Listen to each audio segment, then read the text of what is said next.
So today இன்றைக்கி வந்து English and Tamil ரெண்டையும் கொஞ்சம் கோஆர்டினேட் பண்ணி பேசலாம். So they can understand very easily அப்படிங்கிறனால எனக்கு தெரியாதவங்களுக்கும் தெரியட்டுமே அப்படிங்கிறதுனால I'm just going to talk in Tamil today. So the concept is today இன்றைக்கி நம்ம என்ன பார்க்க போகிறோம்னா how jazz is creating. So jazz அப்படிங்கிறது ஒரு மாடர்ன் ஸ்டைலில் இருக்கக்கூடிய ஒரு கம்போசிங், ஸோ ஒரு பேட்டர்ன்னு சொல்லலாம் வெஸ்டர்ன் ஸ்டைலில். ஸோ இந்த ஜாஸை க்ரியேட் பண்ண ஆரிஜின் எது அப்படின்னு நம்ம வந்து தேடுறப்போ லைக் ரீசெண்டாக நான் பண்ண ரிசர்ச்சஸில் எனக்கு கிடைச்சது வந்து பார்த்திங்கன்னா கர்நாடிக் மியூசிக்கில் இருக்கக்கூடிய சலநாட்டை அப்படிங்கிற அந்த ராகம் வந்து ஜாஸோட ரொம்ப அழகாக ஒத்து போகுது அப்படின்றத டீச்சர்ஸ் ஸ்பீக்கர். அது எப்படி வரும்னா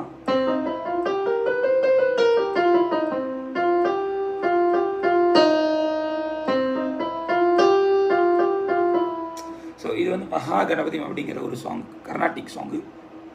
ஸோ இதில் எப்படா ஜாஸ் வரும் அப்படின்னு கேட்டிங்கன்னா ஜஸ்ட்